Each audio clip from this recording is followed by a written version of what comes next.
is real versus authentic. So the authentic really should be on the other side. Sorry about that. That's a Birkin bag, one of the highest end fashion accessories, Sex and the City made it popular, etc., etc. But it's symbolic of an era when real was everything, right? Everything was about, do you have the real thing and keeping it real. I would argue that we're now in the fake it till you make it era, accentuated by AI and different other things. So in that fake it till you make it era, where fake is acceptable, where people are boldly doing fake things and promoting and feeling proud that they're doing the fake things, right? Fake body parts, fake everything, right? So what really does stand out is authenticity. And so when you look at a brand like an Oprah Winfrey, she's built on authenticity, trust. She's able to extract really deep insights from her audiences because of trust. And for that, she's been able to transition from just being a talk show host to being this global media powerhouse and a symbol that could transcend any field. One of her most iconic interviews of recent was with with Prince Harry and Meghan, right? So, that brings me to my next dimension. Consistent versus sustainable. So on the left is the British royal family. I know I'm in Barbados, but I have to admit, I'm not a big fan of the British royal family, right? What they've done well is they've been consistent. They've been around forever. You could always count on a royal wedding to create some buzz, and they go away, and you see Buckingham Palace, etc., etc.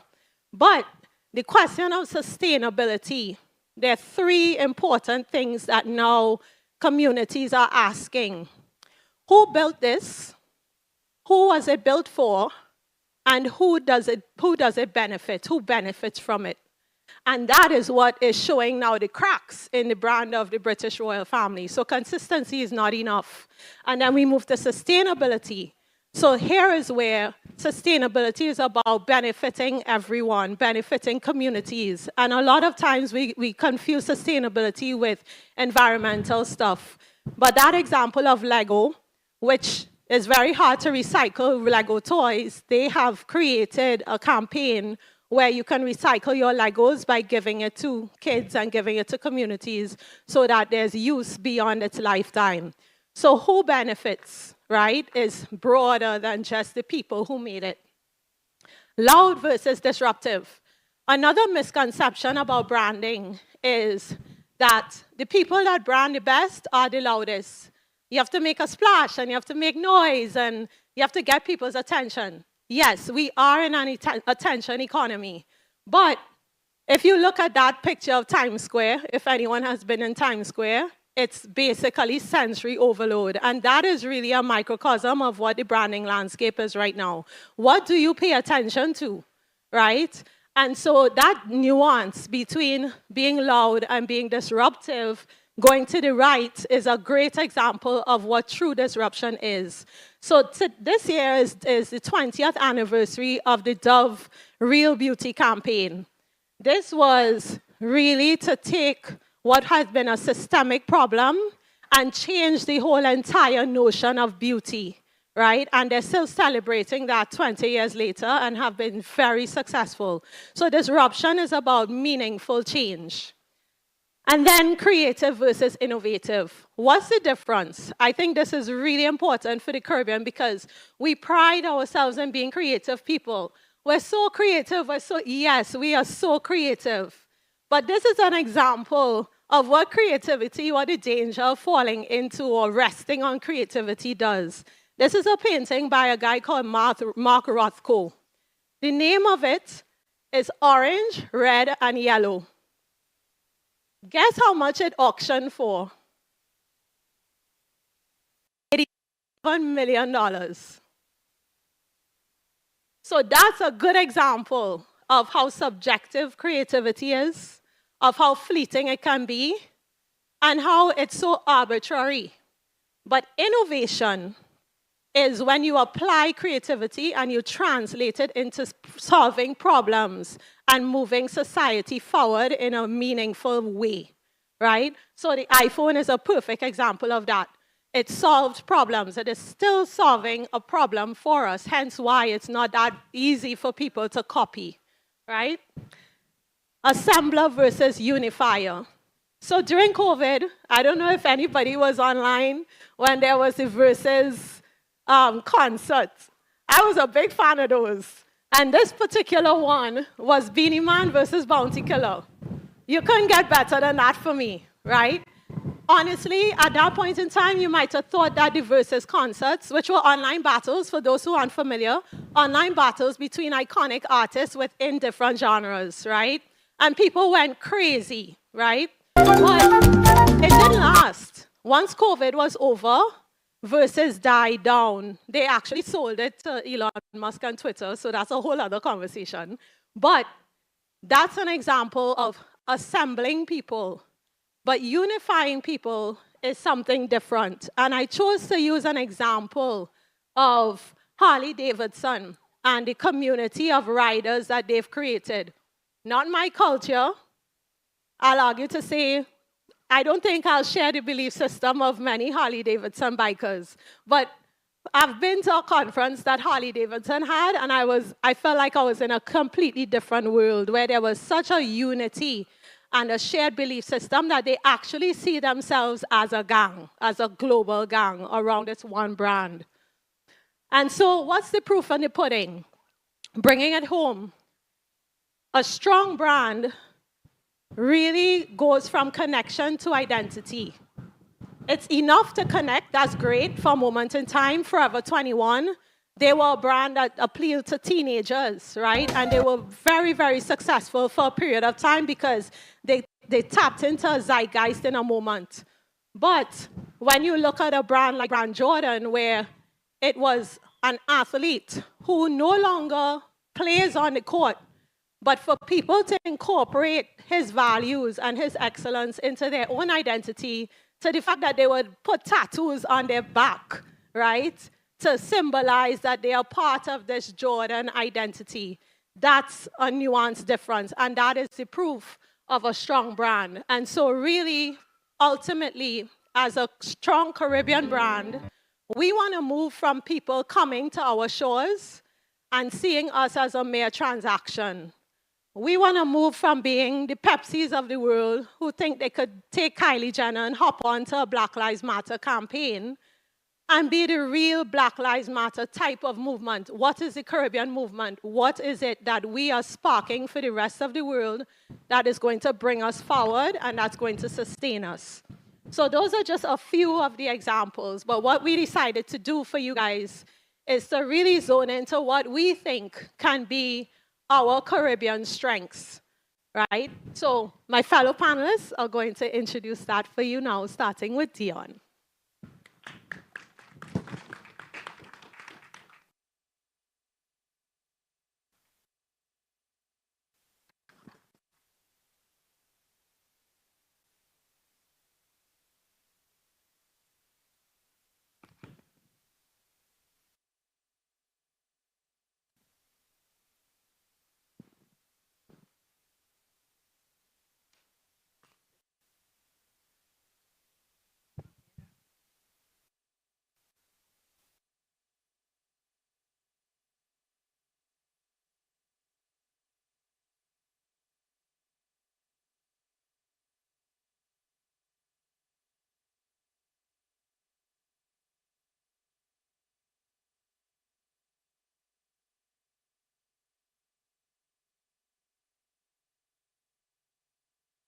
For us to share work in every corner of the globe within seconds. But on the other, crises such as economic instability, climate change, pandemics, and the persistent weight of neo-imperialist influence continue to challenge our ability to survive, adapt, and thrive. In this environment, is not just a marketing strategy. It is an act of survival and self-definition. Branding beyond borders begins when we own our story and tell it on our own terms. innovators, we are not only selling products and services, we are exporting identity, values, and a way of seeing the world. And when done with authenticity, branding becomes not just a business tool, but it becomes also a cultural lifeline. For the Caribbean, branding beyond borders is not a luxury.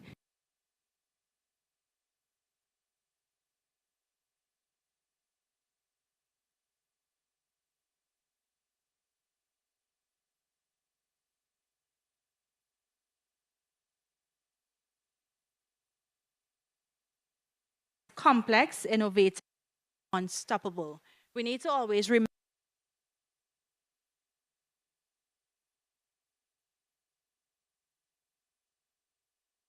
that exploitation and through repetition without context.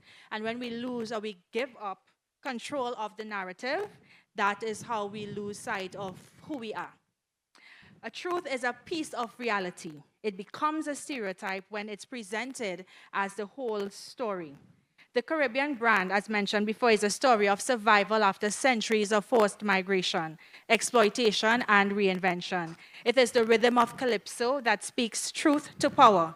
It is the boldness of carnival, where color and movement help to rewrite the narrative of oppression into one of joy and one of liberation. It is the entrepreneurial hustle of our street vendors, the lyrical wit of our poets, and the ingenuity of our artisans and inventors. The COVID-19 pandemic helped to expose our vulnerabilities, but it also showcased our adaptability. With closed borders and canceled festivals, we were forced to pivot. We learned through the pandemic that creativity does not pause for crisis. In fact, it helps us to sharpen our creative edge. The challenge, however, is to ensure that the systems and platforms we build during these difficult times remain part of our long-term strategy for continued global reach. Caribbean creativity is not a hobby. It is an economic engine. The steel pan, which was born out of discarded oil drums, now played in orchestras around the world.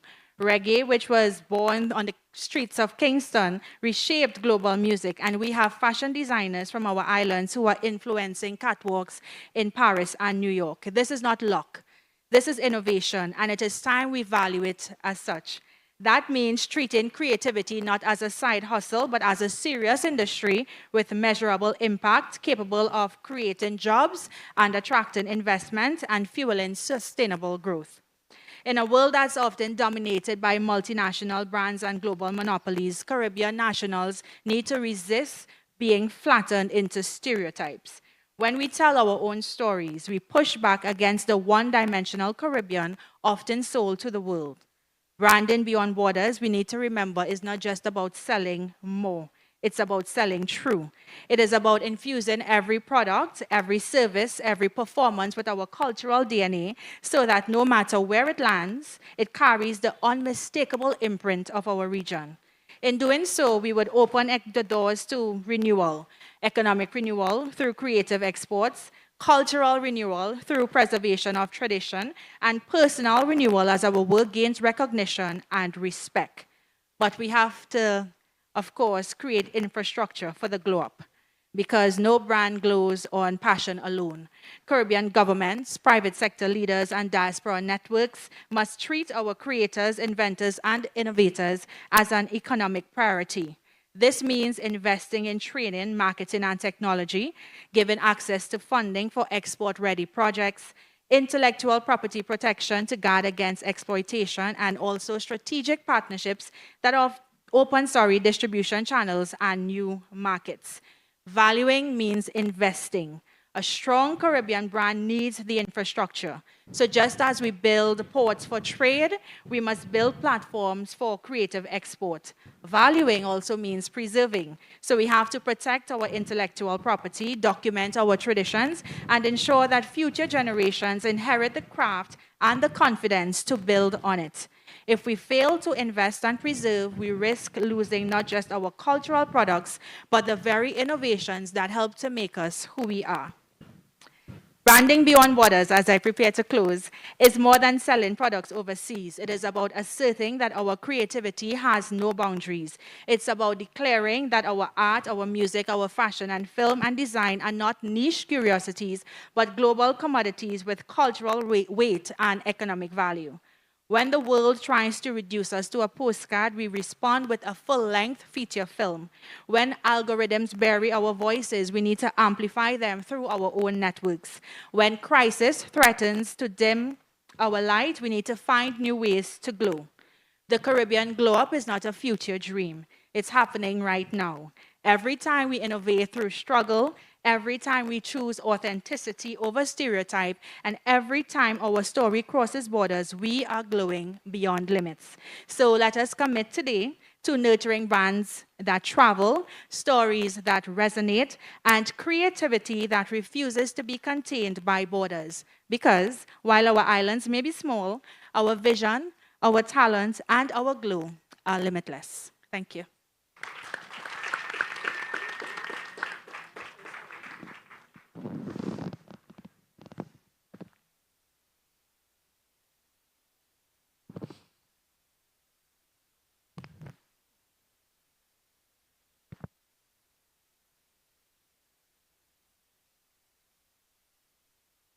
So I'll start off with sharing a bit of rhythm that comes from my country. Of course, I gotta represent.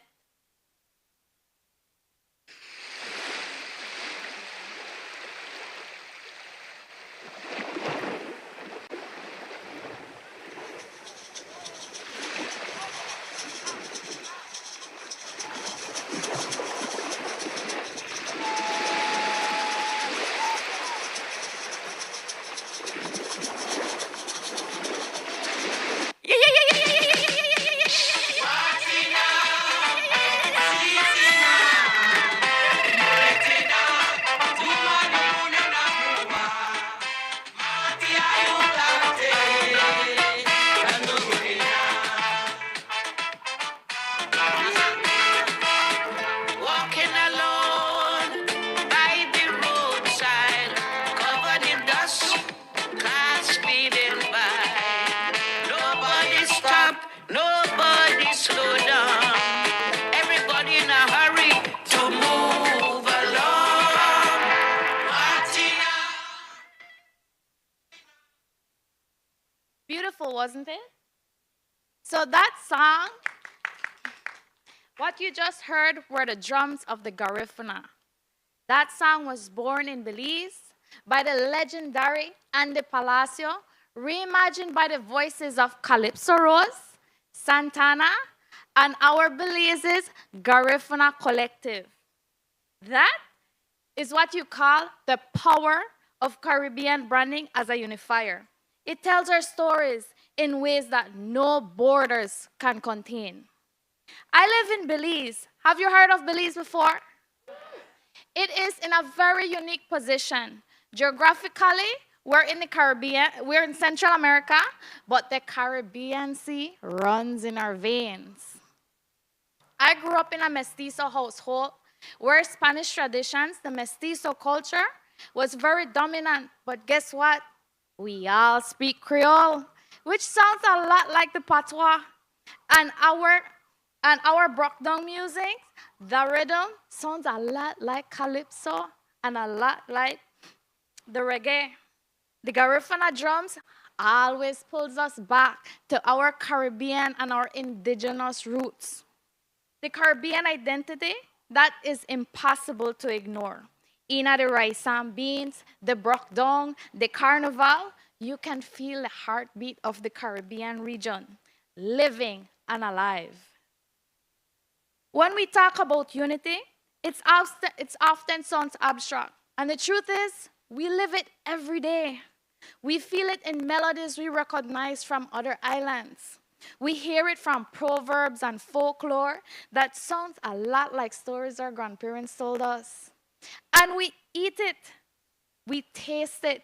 From the rice and beans from Belize, the roti from Trinidad, and the patés from Jamaica. The food is our universal passport. These are not just small things.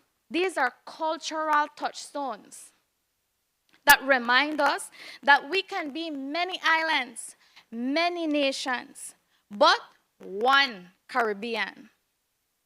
But the challenge is, are we really owning our Caribbeanness, or are we allowing the world to define it for us?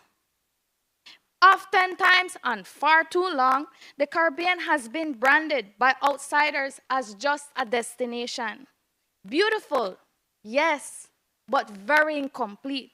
We are more than that. We're creators, we're innovators, we're entrepreneurs. But let me pause, because this one part is very important. The Caribbean does not need external validation for us to know our worth. So I repeat it again. The Caribbean does not need external validation for us to know our worth. We don't need a stamp of approval from the world for our identity. Our unity, our brand, our cultural legacy is for us first. When we as a region embrace it, share it, and live it, the world will follow. Caribbean branding as a unifier is about building from within. When we stand together, amplify our voices, we connect across borders, we become stronger. And when we define ourselves regionally, we ensure that no outside force shrink us down to just sun, sea, and sand. This is why our artists, our storytellers, our chefs, our creatives, our musicians are so critical. These are our cultural ambassadors. They don't just entertain us, they remind us of who we are. They reimagine our traditions in modern days and pass it on with pride to our next generations. When a Belizean artist collabs with a artist, and when a Guyanese inspires a Barbadian filmmaker, and a Trinidadian fashion designer influencing fashion, that is branding in motion. This is how unity becomes visible, audible, and tangible. Through their work, they speak language that we all understand, the language of creativity. So let me leave you with this. Caribbean branding as a unifier is not about erasing our differences. It's about weaving them into a tapestry that the whole world can admire, starting with us. We can tell our stories through art, through food, our products, and our voices. Because a basket is just not a basket. A carnival costume is just not feathers. They are legacies. They are resilient, and they are unity. The Caribbean is just not a place you visit. It is people. It is a spirit. It is a movement. So may I ask you, if you could describe the Caribbean with one word, what would it be? Just one word.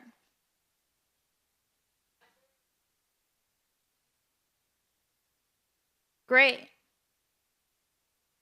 And that mix of words, colors, and rhythm and feeling, that is our branding alive. It is unstoppable and it is resilient. Let's own it, let's live it, and let's unite the world with it. Thank you.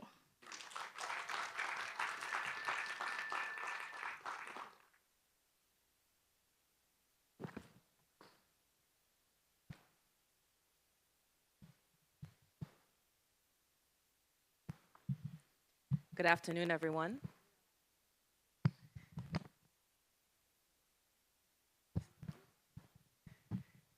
Just in case I need my notes.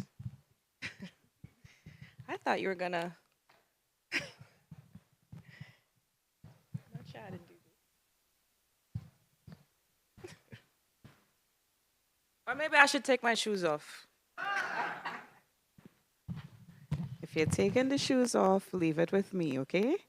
Yes, this is perfect. All right, thank you. Good afternoon, everyone. I am so, good afternoon. I'm so excited to be here. This is my first CARIFESTA, and I'm so grateful to the organizers for inviting me and for being part of a panel with such incredible, accomplished women, all women. Can we please give a round of applause? So today I'm gonna touch on the disruptor side of the Caribbean brand, and it's gonna be a little bit more unconventional from what you've just heard, because I come from a technology and innovation perspective. So I may not talk as much about the depths of our culture, but I will touch on what would make us proudly a disruptive Caribbean brand. So when you think about the word disruption, normally speaking, it has a negative connotation, right? The dictionary describes disruption as a noun, and the word means a disturbance or interruption that causes disorder or confusion in a system, a process, or a routine. Okay, that's not a great feeling. But in the world of technology, which is the world that I live in, disruption has a very different meaning. In this context, it's not about chaos, it's about possibility. In this context, it's about big ideas. It's about new models and new ways of doing things. It's about thinking boldly and stepping outside of our comfort zones. It's about defying the status quo. And we love to defy the status quo. When we talk about disruption in the context of innovation, there are some key ingredients that come with it. First, it usually starts very small. When something is disruptive, you don't always see it coming. And it's usually something that starts in a market that nobody is really looking at. The big players are not paying attention to it. Second, it's something that can grow. And it might start growing very slow, and then suddenly it takes off. And then when it grows and takes off, typically that takeoff moment is when it starts to transform things and really start becoming disruptive. And then the third, after it has disrupted, it now changes the status quo. We start to giving new definitions to how we understand the thing that it disrupted. Completely new definitions. I'm gonna give an example of disruptive innovation that comes from the tech world, one that you all might know. Please raise your hand if you like to Netflix and chill. Netflix is thank you, 2 people. All of you, is there a Caribbean version of Netflix? Yes, there should be one. Soleil Space! Upcoming. So Netflix, a brand that was launched around the 1990s by a couple of founders, wanted to change the way that people were viewing films. At the time, Blockbuster was the leader. How many people remember Blockbuster? If you are less than 10 years old, you probably have never heard of Blockbuster. But Netflix had an idea. The Netflix founders had an idea to change the way that people were going into stores, Blockbuster stores, to select their films, to rent it, and then to come back and return it. They had an idea to do it as a mail service.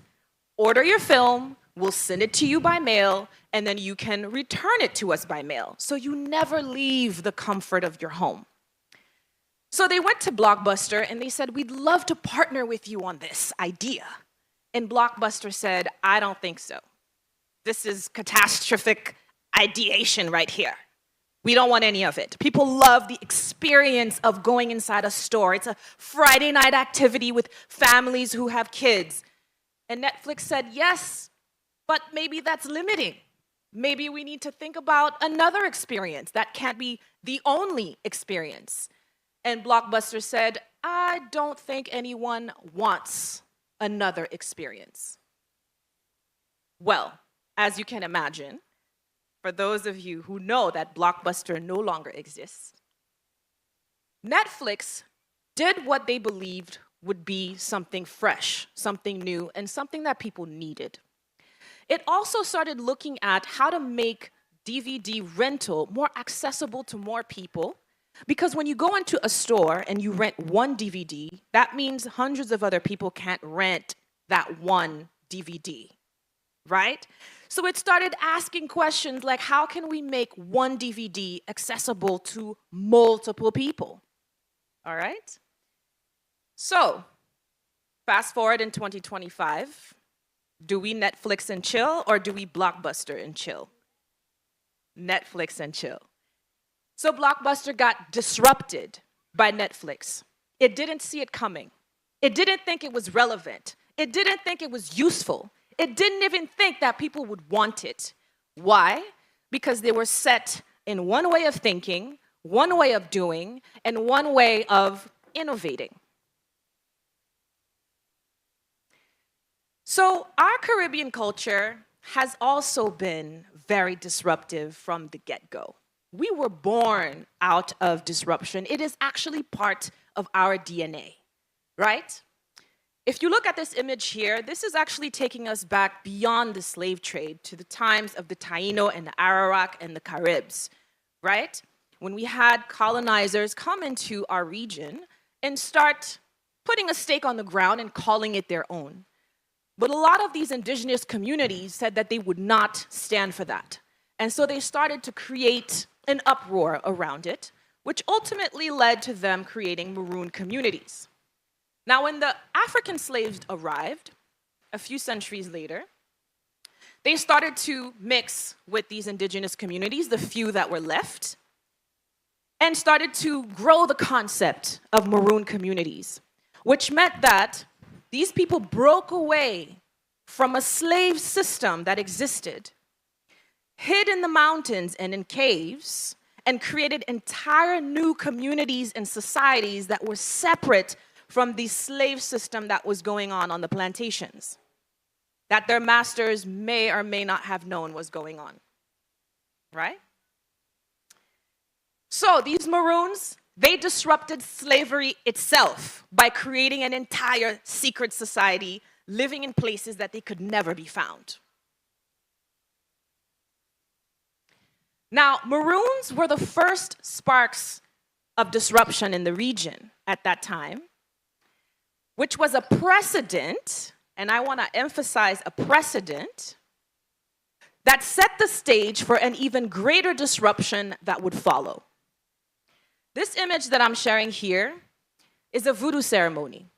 How many of you understand or know Haitian history? Proud Haitian in the house. So this voodoo ceremony, at least depicted by this artist, took place in a sacred space called Boakaima. And this voodoo ceremony, which was held by maroons at the time, is said to be, alleged, because I wasn't there, so I cannot claim to absolutely know that that's what it was, but is allegedly said to be the spark that allowed the Haitian Revolution to take place. So these maroons, despite living in their separate communities and having disrupted from the system of slavery, continued to think amongst themselves how they could create greater disruption and not only live separately from the slave system, but to continue to completely take over the islands and create an entire new system that they would be ruling. Fast forward, that precedent, that gathering of the maroons at Boakaima, the fact that they broke away from one thing and created another, sparked the Haitian Revolution. If maroons were the first spark of that disruption, the Haitian Revolution was the wildfire. What began as local resistance ultimately became the world's first successful slave-red revolution. Now, the Haitian Revolution did not only stop there. Haiti became the first successful slave-led revolution. But in doing that, created a brand for itself as a symbol of freedom across the Caribbean and the Afro-descendant world. Am I right? We don't have enough Haitians in this house. But I do want you Caribbeans to also, of all different islands, to recognize the place that Haitian history plays not only for Haiti, but for the Caribbean region and for the African diaspora as a whole. And so Haiti emerged as the first free Black republic, dismantling one of the wealthiest colonial economies of its era, and proving that oppression could not only be resisted, but defeated. And at the time, Haiti disrupted 3 world superpowers: France, Spain, and the United States.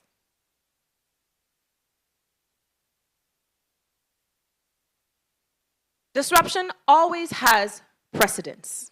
And I've said this before when I showed you Netflix and Blockbuster. I shared the journey of Netflix starting out as on-demand DVD rental, ultimately going into streaming. I shared the example of the Haitian Revolution and how it started from the Taino communities, the Maroons, and ultimately the independent nation that you've come to know. Every era of disruption rests on a foundation of earlier struggles. And so it begins as resistance, it evolves into a revolution, and then it eventually becomes transformation. Now, what makes a brand disruptive? A disruptive brand isn't just about clever marketing. It's not just about differentiating yourself in the market as something bigger, better, grander than the other brands in the market. It's about challenging the way that things have always been and making products or services more accessible, more inclusive, and building a deep emotional connection with people. These are examples of some modern-day disruptors. People of Caribbean descent who have made their marks on the world because they have disrupted the status quo. They represent the norm for disruption. But before they represented the norm for disruption, they represented outcasts, outliers, people who were misunderstood, people who were looked at as less than. Examples are Kamala Harris, combination of Caribbean and South Asian ancestry, first Black female vice president of the United States ever. Naomi Osaka, superstar tennis champion, who has also become an advocate for mental health and vocally advocating for mental health, not privately, but vocally.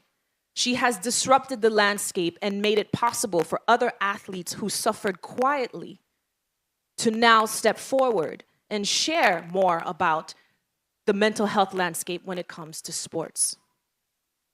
We have Rihanna, another symbol of disruption, who started out as a Bayesian pop star in the music space, and then using her own personality, her own understanding, and her own know-how, started a beauty brand that would allow more Black women of all shades to now be included in the beauty space. Because major beauty brands before Rihanna only had a select few shades for women of color. And Rihanna has expanded that palette to put Black, medium brown, high brown, yellow brown, deep yellow, and all the shades in between. Disrupted the beauty landscape. Rihanna also disrupted the lingerie landscape. Victoria's Secret and several other brands who had been there before had a hold on the market. They were the only ones that we knew of. But then comes Rihanna with Savage Fenty, and she says that all women, whatever your shape, your size, whether you are a C cup, an A cup, a triple D, you should have beautiful, sexy lingerie. And she disrupted that landscape, taking a massive amount of market share from Victoria's Secret, partnered with Amazon Prime to host the first ever live Savage Fenty show on Amazon Prime, taking over Victoria's Secret space in the market. Now, there are many others, but I will stop there. Disruptive innovation matters for the Caribbean's future. Why? I'm sure by now you can guess why it matters, right? We cannot remain how we are. We have to keep bubbling, thinking, innovating, but not in the way of making micro improvements, right? We don't want to do something a little bit better. We want to do it disruptively better. And so why it matters, I'm going to give 6 reasons. Well, I've listed 6 reasons, but I'm only going to share 3 for the sake of time. The first, narrative depth. We need to go beyond sun, sand, and sea. We've heard it mentioned so many times. The Caribbean cannot only be known for that. And we certainly cannot only be known for our carnivals or our calypso music. We need to be able to give narrative depth to what the Caribbean brand represents. Second, economic sovereignty. So not just being consumers of the things that are being imported in our islands, but to being creators that the world is consuming from us. Not just in music, but in technology, in education, and in spaces where most people are not thinking about innovating and disrupting. And then the third, leapfrogging constraints. As we all know, many of our islands suffer from infrastructure gaps, fragility, environmental degradation. And so we need to think about disruptive branding, disruptive innovation, in the sense that we can use technology to bypass a lot of the infrastructure that didn't exist before. And an example of that is that in the Caribbean, most people use cell phones. We no longer have landlines. And so imagine we do not have to put up all the posts that would be required for landlines to function.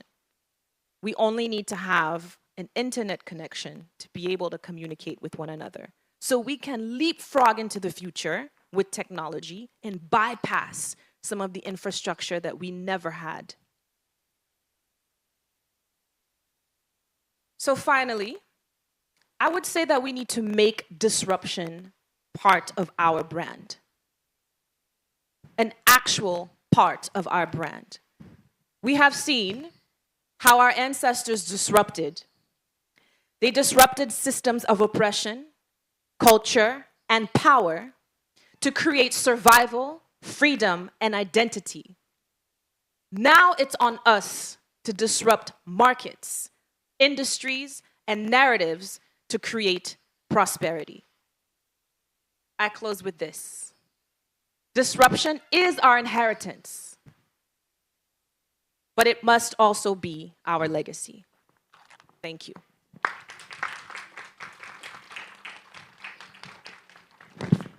Thank you so much, Shaina, for an incredible presentation. Thank you so much to the rest of the panel. It gives us a lot to think about. But before we deep dive, I'm going to do something a little fun. I want you all to tell the audience and everyone watching around the world on CARIFEST TV, who are you all wearing today? What? So tell me who, I'm going to start with Mika. Tell me about the dress. Who unfortunately is not Caribbean. That's fine. I'm not wearing Caribbean. And the reason for that is because the Caribbean brand I usually wear is Bene Caribe. I want to give her a shout out, Love Abby Charles, right? So Abby, sorry, I'm not wearing you today because I've been wearing your stuff over and over and I just needed something new. Yeah. But this is by Alvin Adair. Oh, very nice. Dion? Okay, well, I'm wearing all Caribbean. Period. The dress is Crystal and Co. I actually got this at the Grand Market last night. The earrings are a Jamaican designer. I honestly can't remember her name. I also got this at the market. And my slippers, I also got at the market. You wasn't playing games. We're talking branding. Yeah, exactly. The slippers, Ted Arthur from Tobago. Renali. Tenili put me on the You spot. no, well, Put I'm me on the watching the spot. shoes, watching the shoes, and I'm trying to figure out does she wear my size because I feel we might have a barter situation happening after the panel. Unfortunately, I don't have anything Caribbean, but I made sure I brought statement pieces. My necklace is from Ecuador. They are from an Wow. artist from an Amazon, and cool story about it. I'm sure you can all see in the back. Um, the artists in Ecuador, they use the environment and the natural, the flowers and animals.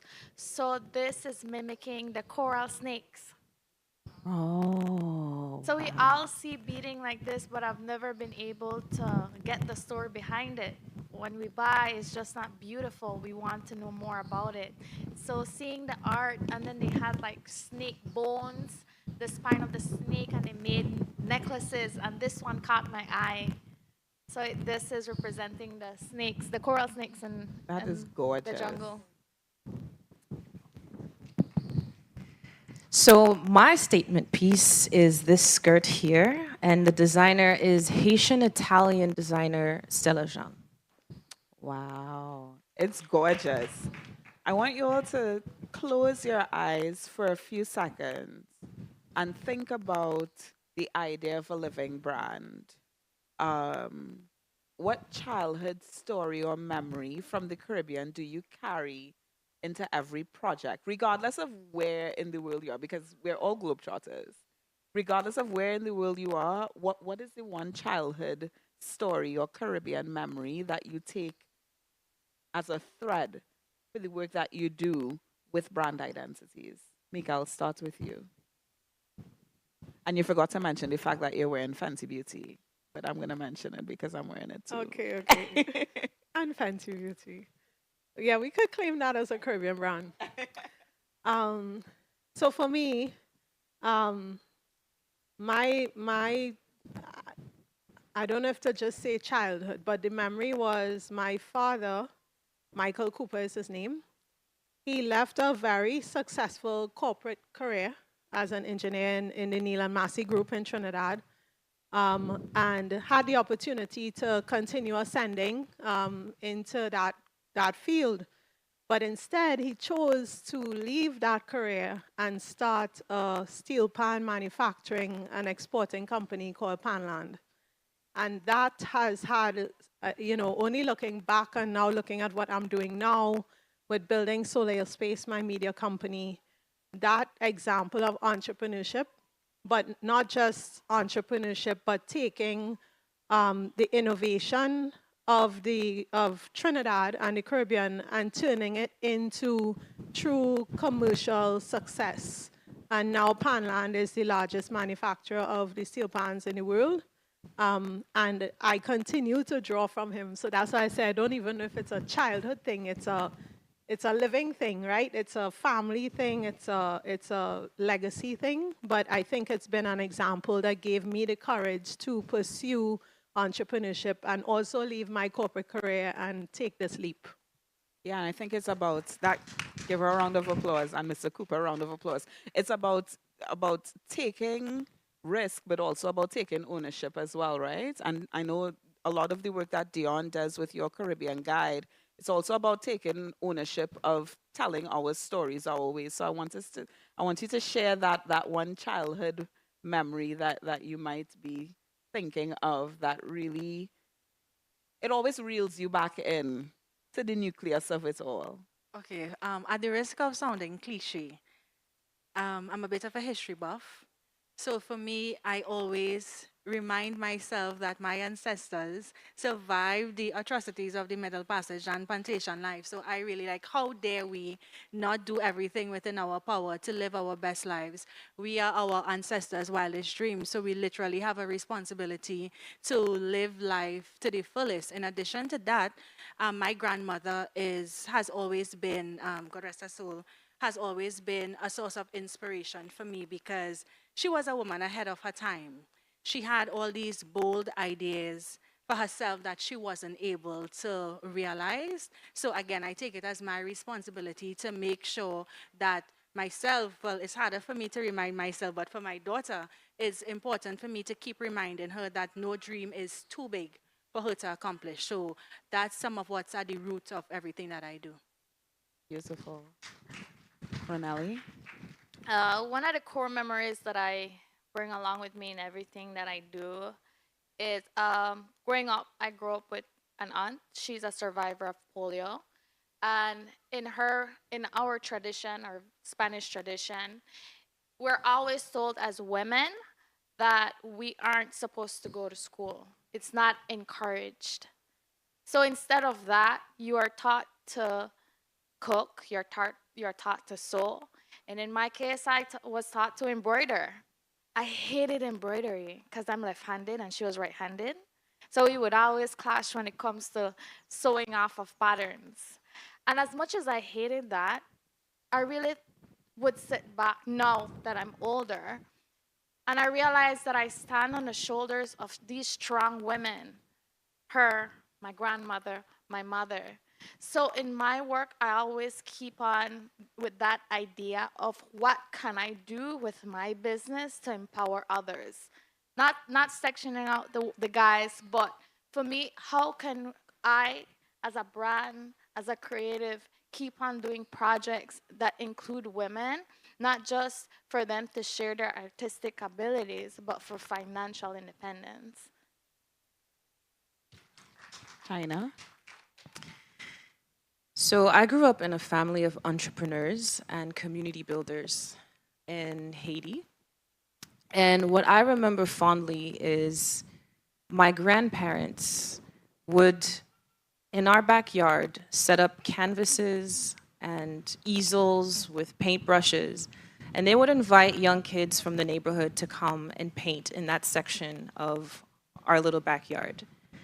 And every Saturday and Sunday afternoon, all these young people would be there just painting and just expressing themselves. And I would be there just painting too. So it was like a little club on the weekends. I didn't understand what it was that they were doing at the time. But out of these little activities, a lot of impressive artists emerged because they were freely given the tools to express themselves. And then ultimately, they went to art school and got to perfect their craft. And many years later, I understood that what they were actually doing was incubating talent. And so how that memory ties back to the work that I do, I work in the space of working with entrepreneurs, incubating talent, investing in entrepreneurs, investing in talent. And so I can see the direct linkage of the impact of that exposure that my grandparents created for me in supporting young talent and investing in them, and how that has translated in my own experience and the work that I do today. You know, as a publicist, I think about the work, yes, please give her a round of applause. You know, as a publicist, I think of the work that all of us are doing. I recently concluded, you know, the Spice Mass press trip experience, which Dion has had the great fortune of being on, to tell Caribbean stories our way. And I think about the way that there's always the potentiality around the corner of losing the essence of that storytelling when the audience widens. So I think my follow-up question in that regard would be, how do we as a collective balance the bravado of global visibility with the intimacy of local roots, so that we ensure that our collective Caribbean brand doesn't lose its Caribbean soul or its Caribbeanness while reaching across borders? And I'm going to throw that straight to Ronelli. I think it all comes back with knowing who you are. We're not able to tell a story or even half of it if we don't do our own research. Again, back to Belize, we're a very, very young country. We're having our independence next month. Um, Yeah. a very young country, and we come from a lot of different ethnicities. So when you ask about who are you, what's your ethnicity, we're able like to do that very quickly, which I see when I ask other bigger Caribbean countries, what's your ethnicity? They'll be like, I'm black, or I'm this. I'm like, but where do you come from? So I was lucky to come from a small country where I'm able to trace back from where my great great grandfather came from, and I've able to done that research and then put that research into what now our creative groups, thanks to them, they're here today, are able to open the dialogue of what it is to be Belizean.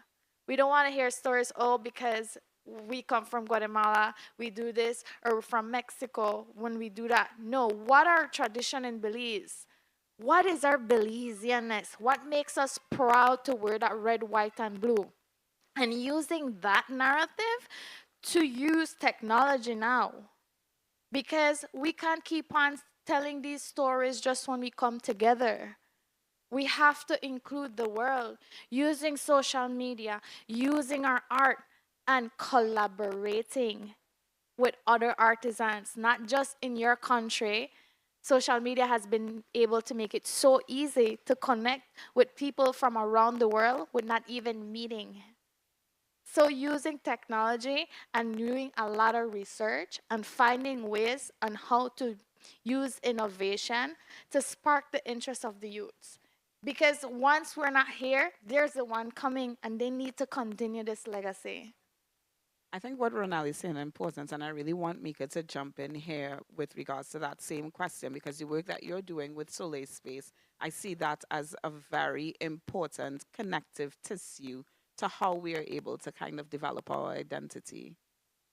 Yeah, actually, when I conceptualize Soleil, and for just to kind of give the audience a background, Soleil Space is a tech media platform for independent film that brings together communities and filmmakers of the global South diasporas. So we're talking about Asia, Africa, Latin America, the Caribbean, and the Middle East, both in the West and in what I call the home countries, right? The goal of it is to solidify and create this cross-cultural hub of innovation that brings together creator economy, community, and streaming of independent films. Now, many times people ask me, well, I had an investor ask me this once, what gives you the authority to build a platform for all these cultures? And I actually said, I am Trinidadian.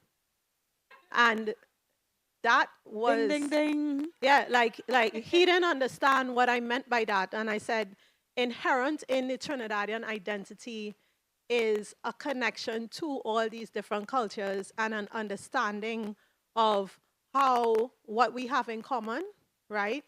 And what makes us different. And we are a unique experiment of how these different cultures can interweave and live in peace.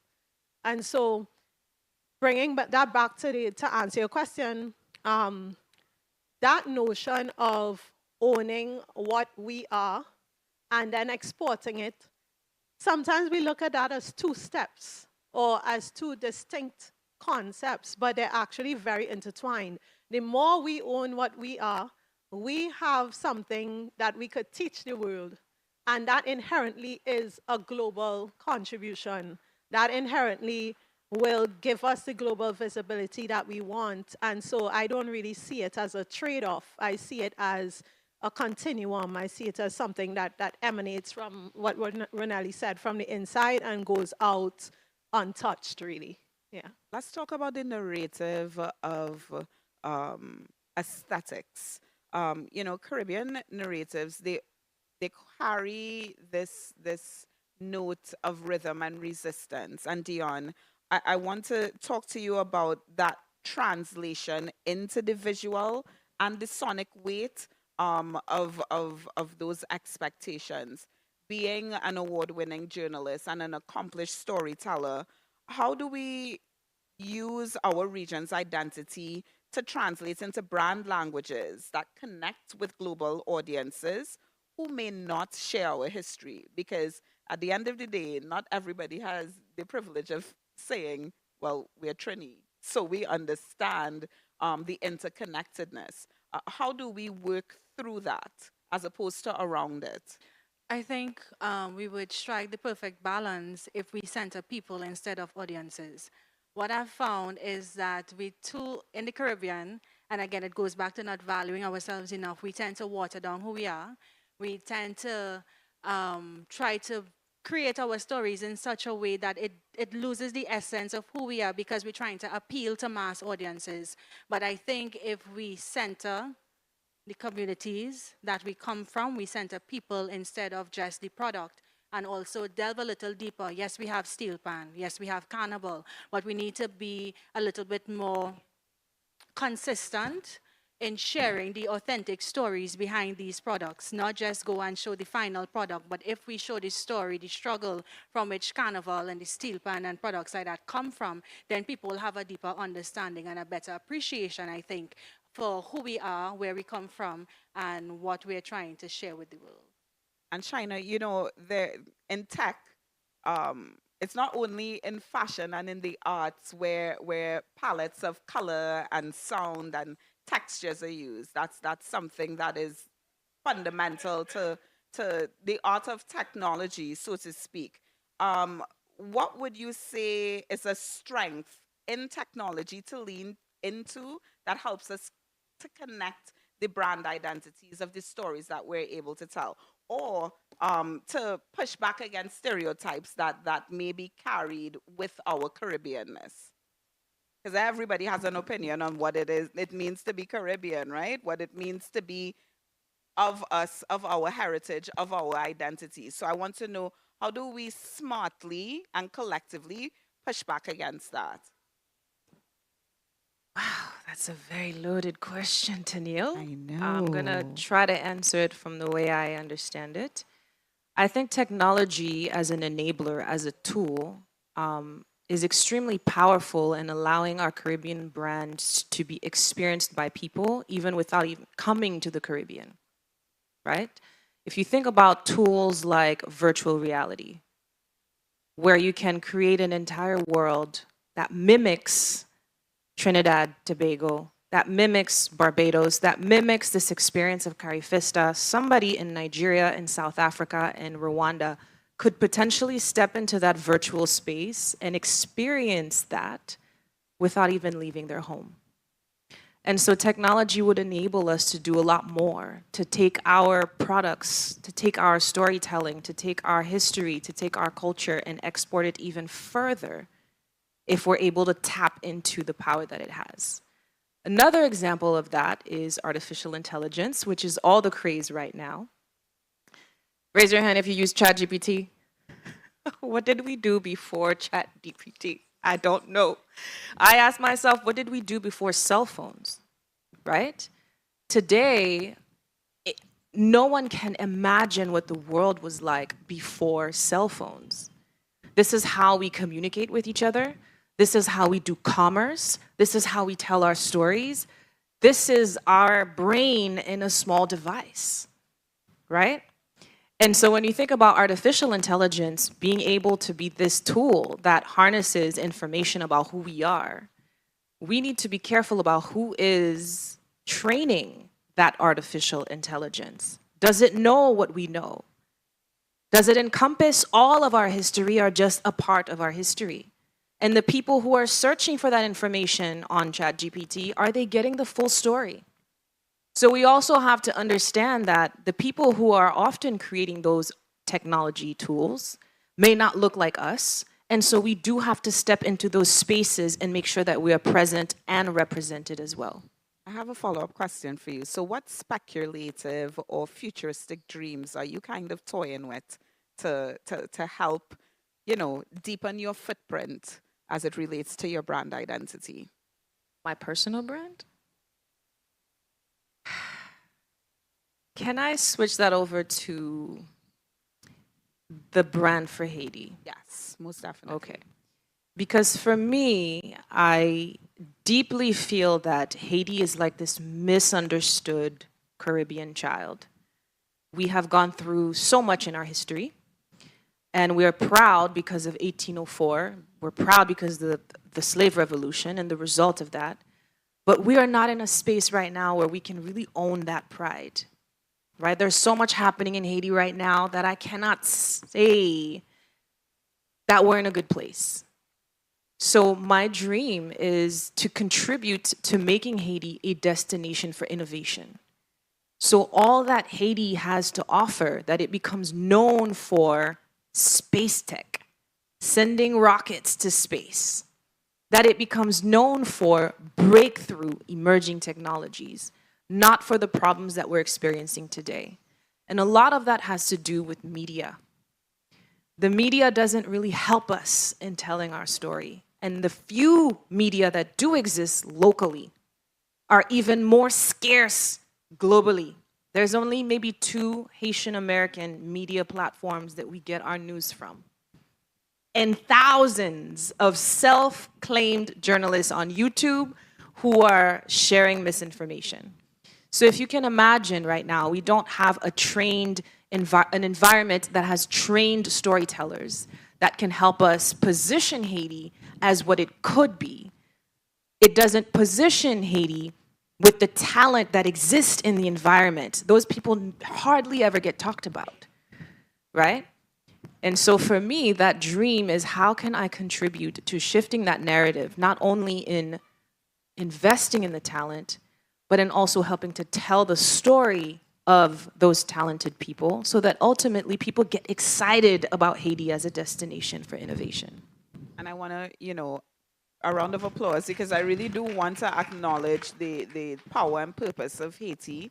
And I want to say categorically that none of the freedoms that we are able to enjoy and experience in the Caribbean region would be possible without the history and heritage that Haiti has contributed to the Caribbean landscape. So I just wanted to take a moment to really acknowledge and say that. Renali, I want you to tell me a bit about how can Caribbean creators harness technology, in your view, not just as a tool for visibility, but as a stage for world building, in imagining these vibrant and promising Caribbean futures? I follow a brand, Bodo. They are from Ghana. And what I love about even all African brands is that they are doing exactly what you're just asking. Using technology to not just tell what Africa is about, but also making new and innovative stuff with it. New fabrics, using AI and these immersive experience to tell the story of Africa, not about these places that don't have food to eat or these, but what the richness of Africa has to offer. And I believe that if the Caribbean is able to do that, or even collaborate with Africa, because I believe that it's coming. It has It's begun. right around the corner. It has begun.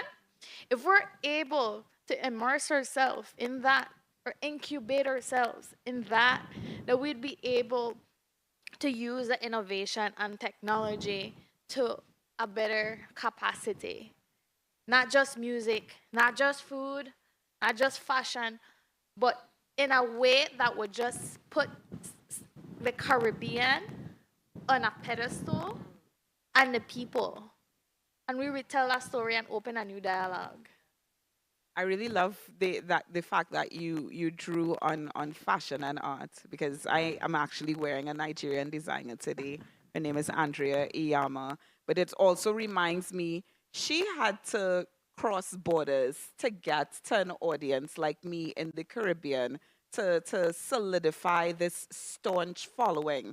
And it takes me into my next line of questioning, which is it's really, really important that we acknowledge heritage and legacy because heritage can be quiet, but it can also be powerful. It's woven into fabrics, it's woven into gestures. We hear it in the dialect, and we see it in the ritualization of our identities that are economic drivers, that are socio-political sites of expression. So, Dion, I want to talk to you about consciously embedding Caribbean legacy into your work so that it travels intact because we fragmentation does not benefit us. How does it travel intact? And I'm also going to come to Mika with that question as well.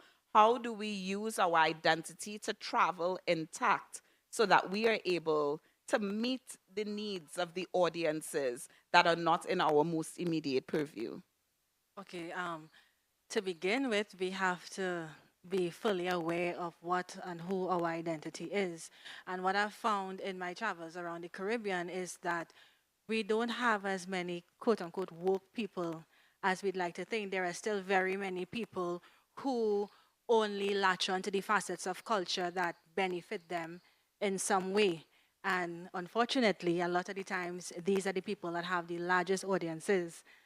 So they share only the snippets of our culture, the snippets of our history, as I mentioned, that is beneficial to them, and not the whole story. So they often lean into stereotypes. For me, how I embed heritage and legacy into everything that I do, when I had my daughter just under 10 years, almost 10 years ago, I got very intentional about things that I do, the way that I look. I had relaxed hair. And not too long after she was born, I did a big chop and I went natural, because as she began to get more aware, I realized that she wouldn't know me with my hair as it naturally grows out of my head. She would just know me with this straight hair. And how can I expect to grow up a strong, confident Black girl who was born in Trinidad and Tobago, now lives in St. Kitts? How do I expect her to have that innate confidence to show up as she is, boldly and unapologetically, if I am not presenting myself as myself? So that is where I really got intentional about everything like that. And then, as she's a big reader as well, she has a lot of questions. So I found myself having to Big reader. My girl is an author. Yes, she is. So I had to dedicate a lot more time into making sure that I could answer the questions that she asked, making sure that even sometimes appearances that she would have, as you mentioned, she's an author, the clothes that she would wear, the clothes that I would wear. I remember not too long ago, I wear a lot of African-inspired clothing, a lot of bright, bold prints. If you know me, you would know that. But we still have a lot of people who have issues with things like that. If I am invited to sit on a panel and I decide to wear one of my African prints, I have heard people, furthermore, people have walked up to me and asked, do you wear normal clothes? What is normal clothes? I am so serious. People here in the Caribbean, people who look like me, would walk up to me and ask me, do you wear normal clothes? You don't have small earrings? Yes, I do, but I prefer the big ones. I prefer Next the bright, question. right. I prefer clothing that speaks to who I am and bits of where I came from. So for me, that's just some of the little things that I incorporate into my day-to-day to pay homage to my ancestors and to ensure that, well, my daughter knows who she is and where she comes from. I like that, Shina took the national perspective and you're taking a more micro perspective. I would love for Mika to answer that question, but I also want Shina to start thinking about our responsibilities as Caribbean creatives and how we help to shape not just the personal brand, but a collective brand Caribbean. So just, roll that around in your head for a bit while Mika answers the follow-up question that Dion just took on. So the question was, how does heritage... How do you consciously embed Caribbean legacy into your work so that it travels intact beyond our borders? So getting a little bit techie practical, right? If you were to go onto our platform, we actually curate the films by region. The goal was to allow the audience to discover films from different parts of the world and immerse yourself into the different film worlds of the global South diasporas. So we divided that world of solar space into 7 regions: North America, Latin America, Asia, Africa, and I put the Caribbean deliberately as a distinct region within that. And the reason, thanks. The reason for that was, because the Caribbean is usually lumped into Latin America, or is lumped in from the US perspective into multicultural or Black, when the Caribbean is not any of those things. It may touch those things, but it's not those things. And so there was a very deliberate and conscious decision to do that, both from the audience side, but also from the filmmaker perspective, creating a pipeline for Caribbean filmmakers to fill that space, right? The other thing that is really important is always having Caribbean people on my team. And the teams, because as we grow, there'll be teams. And the reason for that is that as a Trinidadian who went to the US to go to college and the UK, etc., I came to realize that we have a very unique ability to communicate with people from different cultures and grasp those concepts very, very quickly and easily and seamlessly. And it's a skill set that I don't think we realize we have, and that translates very well into business acumen, into the ability to operate, right? So those two things I'll say in our work, I try to embed and preserve that in anything that we do. I really commend your preservationist approach to the way that you package our Caribbeanness in the most responsible way that you know how to do. You're welcome. So I'm swinging back to you, Shaina. Yes, give her a round of applause because they're doing the work. They're not just, talking the talk, they're walking the walk as well. So Shaina, I'm going to swing back to you. Just a refresher for the question that I had to throw your way. What responsibilities do Caribbean creatives have in shaping not just their own singular, individual, personal brand, but a collective brand, Caribbean, for the world's consumption? Respectful consumption, I should say, because we have seen some things. That is another very heavy question to Neil. This is philosophical. China, great responsibility. You know how that saying goes. So when I think about the Caribbean brand, the region as a brand, it's very hard to think about the region as a brand. And I'm looking at examples of other regions like Europe or Asia, and regions that have multiple countries, and each of those countries have a distinct identity. So when you think about France versus Spain versus Germany, each of those countries are known for something specific. Even in Asia, if you think about China versus Singapore, they have very distinctive identities, even though they are part of a region with collective countries. Even in the United States, when you think about Washington, D.C., where I live, which is the seat of power and government affairs, versus California, specifically Los Angeles, which is known for Hollywood and filmmaking, or New York, which is known for finance and fashion. A lot of these places have distinct identities. So can I say that the United States has a collective identity? Yes, as a country. But even within that, there's multiple micro-identities in each of the 50 states. Can I say that Europe has a collective identity? Sort of. Sort of. Kind of. We know that there's a thing called European summer. So no matter what country you go to, there's a European summer in Italy, European summer in Spain. No matter what, you're going to have a great European summer. So in thinking about that, what makes that collective identity, what are the ingredients that are making that collective identity? If I say European summer, it's the countryside, it's softness, it's relaxation, it's this joie de vivre.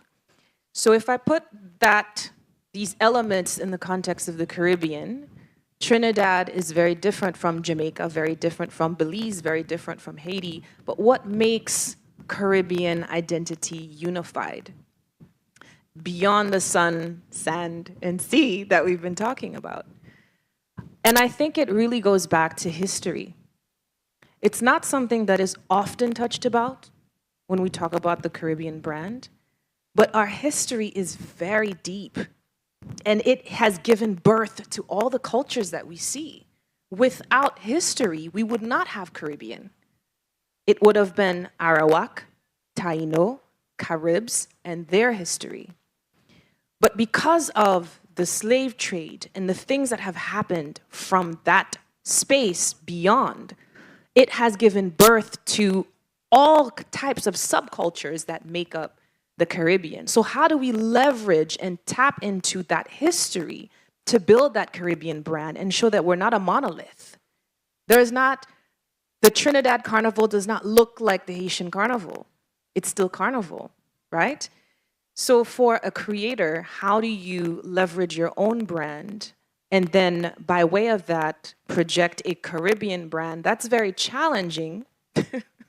I can't even think about if I were an artist, what would I do?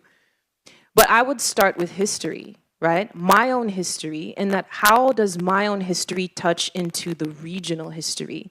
And how can I tell the story of where I come from in terms of my country, in terms of my city, and then tie that into a regional story and how what I do and where I come from has informed how I show up in the world. Dion, you're looking like you have something to say there to add, you know. I know you, you know. I know you're good. Well, I know what I'm listening to Shaina speak. How do we leverage? We leverage, I think, by not denying the uncomfortable parts of our history. And I think that's something that we do regardless of if we're from Trinidad, Jamaica, Guyana, Belize. I think we do that too often. We tend to latch on to the parts of the story that are palatable, that are easy to digest, the parts of our history that won't offend. But we are too caught up in, again, centering audiences instead of centering people, centering our own communities. And once we stop, we refocus, we shift our focus to us, I think we would be in a better position to do all that you spoke about. I'm going to invite the opportunity for anyone from the audience who may have a question or contribution or a statement, you know, to gather around and really, really think about the discussion that we're having. Very important dialogue. And while that is happening, I want to ask each of the members of the panel if they can collaborate with one artist, brand, or cultural institution outside of the Caribbean to amplify your vision on what you are currently doing. Who or what would that be and why? I want the audience to start thinking about that question too, because I think that's really, really important in the way that we look at different intersectionalities. We all have different lived experiences, so please don't feel shy or afraid to come forward and give your contribution. But I think it's really, really important to hear from you guys as well. So, Mika, we'll start with you. Just one. One. That's the hard part. I have to give you the Jeopardy countdown. Um, the first person that just came to mind is Idris Elba. And you know, a lot of people think of Idris Elba as like, oh, he's so fine, you know. But he's actually doing a lot of work. He just founded a production studio in Ghana. So you guys know he's British and he also has African background. That is not Ghanaian, but he's actually started this production studio in Ghana. And Idris has a very diasporic lens to everything that he does. And of course, he's accomplished a lot in the Hollywood space, right? Very traditional Hollywood. But he's now leveraging that impact and investing in the diaspora, but rooting it in Ghana. And I think Ghana is also doing a lot of great things. So I feel like that trifecta of Idris, Ghana, and Soleil Space could be very powerful. Dion, that's actually a really good one. And it just makes me think of the fact that even Barbados is hosting the Gooba Awards, which is a Ghana organization. They're crossing waters to host their annual awards in Barbados in November. Oh, so I need to come to that. Yes, you definitely. So yeah, you definitely need to come back to Barbados for that. And it's that transatlantic approach to the work that we're doing. That we're not doing the work by ourselves, you know. And I think people need to remember that we have a lot of work to do, but there are people outside of the Caribbean that are also rooting for us. So I want you to remember that as well. I'll just quickly say this is the era now for South to South collaboration. We used to be South to get to the North, and we needed the North and the dependencies, but the South to South is where the power is going to lie going forward. I'm going to put that on a T-shirt. Dion. For me, I would love to collaborate with children's book authors here in the Caribbean. I think while we have a lot more options for literature for our younger members of society. I think what we need more of is more cohesion and more unity within that space.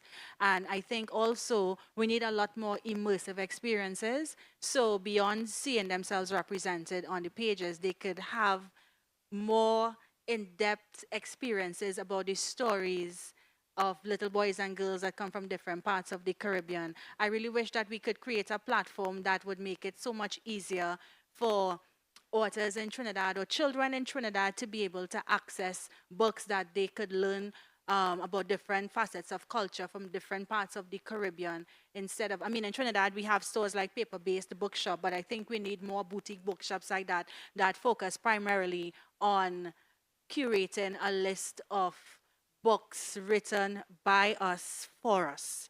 So that is a big dream of mine, and hopefully it will happen soon. Collaboration outside of the Caribbean? Yes, outside of the Caribbean. I would have to say Carolina Herrera.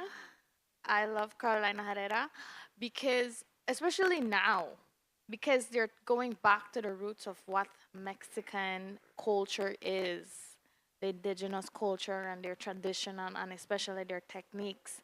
Right now, they're doing a series of artists that do embroidery work. Besides doing bridal, I do embroidery work, and I love seeing how they're able to not just do couture, but also say the stories and of the people that make them. That's one thing that I love. That as much as big as what the Carolina Herrera brand is, they're still able to bring that back to what the root of that traditional practice that they do.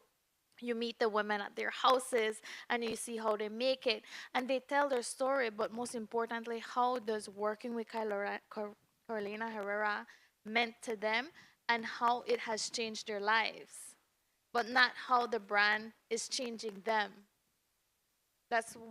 If I was to collaborate, I would definitely pick them. I think that's really important because I always tell people that we were doing couture in the Caribbean before couture knew itself to be couture.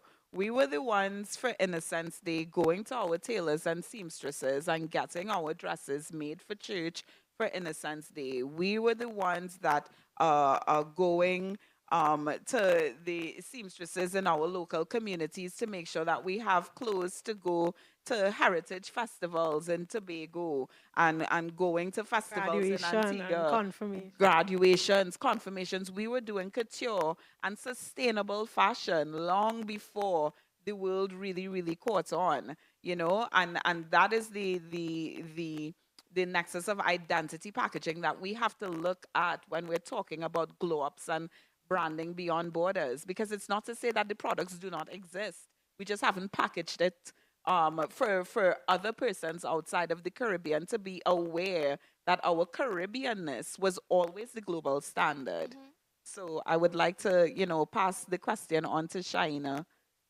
Yes. And we're also waiting, in the event where anyone from the audience would like to pose a question or has a recommendation for the panel or a question for a specific member of the panel, now is the time. We are more than happy to facilitate. Shaina? Yes, so I'm going to be the disruptor and answer with 2 countries and 1 institution. So I would collaborate with Estonia and Singapore. Estonia and Singapore were both very small countries that started out as impoverished. Estonia is Eastern European, extremely tiny, battling with Russia for a very long time to have its own identity. Singapore also colonized space and basically had to recreate themselves from scratch after years of just being impoverished to remain politically correct. Those 2 places have now become destinations for innovation. When you think about Singapore, it is the destination for innovation in Europe. You can set up an e-residency in Estonia within 24 hours. So if you wanted to become an e-resident of Estonia and set up a business, you can do it within 24 hours from right here in Barbados. Just go online and register and become a citizen. That's powerful. There are a lot of people who cannot even register themselves as a citizen in the country the manual way, being present. Singapore went from being impoverished to now leading in all things technology in the Asian region. So I would want that same sort of collaboration with what they've done in the 10, 20 years that it took them to get there, to collaborate with us to be able to do the same thing. And if we can turn things around in 10 or 20 years for the Caribbean region to go from being known as impoverished or experiencing poverty to being known as a destination for innovation, that would be powerful. It's possible. These two countries are examples of that. And Rwanda is actually following the blueprint from those countries. Now, the institution that I would collaborate with is NASA. I know, heads are turning. NASA, because when you think of the Caribbean, you don't think about space technology. You don't think about space at all, right? At all. But how amazing would it be if we were sending rockets from Haiti, from Trinidad, from Barbados, sending Caribbean people into space? That's the first thing. How amazing would it be if we were mining minerals from space the way that other major countries are doing, because that is what is going into the technologies that we use, right? So how amazing would it be that we ourselves became a destination for breakthrough space technology? Not just consumers of it or waiting for it to happen to us, but being amongst the leaders for it. So if we could collaborate with NASA to make that happen, I think that would be pretty cool. We'd also send rotis into space, by the way. Like, we have to send rotis. We have to send rotis and fried plantains to space. Oh my God, plantain, yes.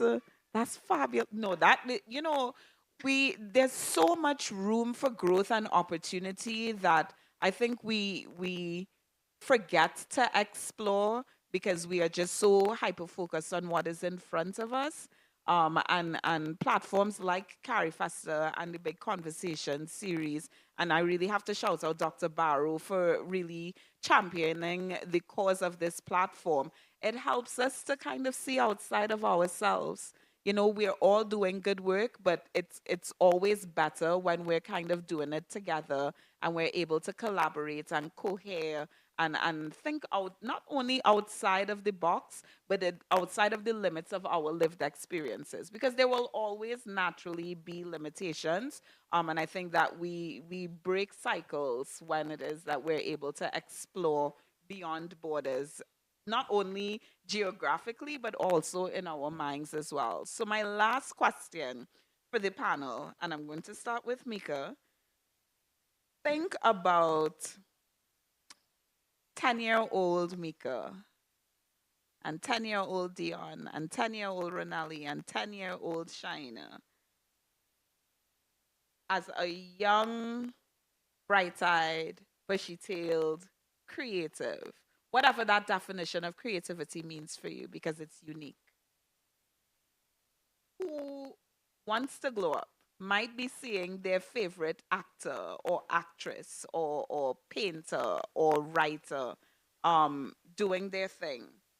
What is one piece of practical advice that you would give to 10-year-old Mika tomorrow to start building their borderless brand? Because you're doing it right now, you know. You're already doing it. But what would you tell 10-year-old Mika? I would tell her that her dreams aren't too big. I've always had very big dreams to the point where it will consume me, and I would feel like I couldn't talk to many people about it because I could talk to my father because he always had big dreams too. But you know, just outside of the family, you know, putting those things out there, I would tell her that the dreams aren't too big. They aren't too big for Trinidad. They're not too big for, you know, your station in life economically. They're not too big for the single mother household. They're not too big for any of that. And I will also tell her to get started. Start making work. Start putting things out there on paper or create whatever it is that's in your mind. start from now. You're not too young to do it. And I think this generation has the platforms that we didn't have to be able to put their work out and be able to galvanize audiences. The last thing quickly I'll say is to protect what you do put out. Find a little, even if it's your little 10-year-old version of a little logo, make your little mark on whatever you do so that you have that's you developing your IP from a very young age. 10-year-old Dion. Given the opportunity to speak to my 10-year-old self, I would say use your voice. I would also say don't be afraid to create. I would say to 10-year-old Dion, your voice matters. And just to piggyback off what Mika said, where you start is not where you will ultimately end. You could use the challenges that you're facing now to be the launch pad for where you want to be tomorrow. 10-year-old Ronelli. Okay, growing up, I was super creative to the point where I feel like I was misunderstood. And because of the many responsibilities given to me from a very young child, because I was a companion to my disabled aunt, I felt like I grew up too fast and I was very creative too. So that was my only outlet to the point where at many times I was misunderstood amongst my peers. But I would tell my 10-year-old self to just keep on creating and learning and embracing all of that new tradition and old tradition, and that you'll find your tribe along the way. You'll find people that will understand you and fill your cup, which today I'm very happy to say that I have found my tribe, and I keep on finding my tribe. So I believe strongly in documenting and archiving as a way of preserving our memory. And I know that I started journaling and keeping a diary since the age of 10. And so I would tell my 10-year-old self to start writing a diary as soon as you feel comfortable putting your story on paper. Because now I have multiple books that share the story of my life, who I was, the decisions I made, how I was thinking about it. I can go back to a page when I was in elementary school and my uniform ripped and Sophie helped me and how grateful I was, and the kind of mindset I had back then. And I can reference that with the kind of mindset that I have today and how that's evolved and how I've changed. And to be able to look at that, nobody is keeping track of my life. There's no movie on my life. So the only way to keep track of those things, the only way to learn from how I'm evolving as a person is for myself to document it. Today we use our cell phones to take selfies, to take videos. We put our stories on social media, but perhaps in a slightly superficial way. So what I would tell my 10-year-old self is to intentionally document every little thing, even if it's just today I went to the library and I sat there and I read one book. And to be able to go back and say, wow, I enjoyed going to the library and reading books back when I was 10 is something no one else can give to you. You can only give to yourself. That's beautiful. And as we close today's panel session, I want us to really pause, applause, and acknowledge what we've been able to build in conversation today. But before we end, I know that there's one question.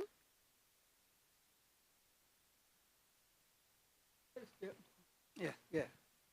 I welcome your panel discussion. It's very informative. But I believe that we have thrown the bathwater out of the bathtub long ago. The Caribbean should be one nation. I'm not going to get back there. I'm sorry about that. They should have had a federation, and it should be one nation because they were able to cultivate all the things that you've spoken about here this evening, what you've done, what you've said, in one power. And what has happened is that if the world situation don't have a large world power, they're not going to be heard. And the Caribbean had a very good opportunity to use that. And they've been here to have all these kind of different activities and diversities in their own countries, and I think that will be reckoned. We have things in this country and St. Lucia and all the, and we reckon, and we will be a first-class nation, but we have let certain elements. You see, everybody wanted a nation for themselves, and sometimes they can't get through to it. But I believe that one Caribbean nation would have been great. I say it. The Caribbean is one of the greatest countries, the greatest country in the world. But I can't speak for one Caribbean nation, and that is the story. I thank you.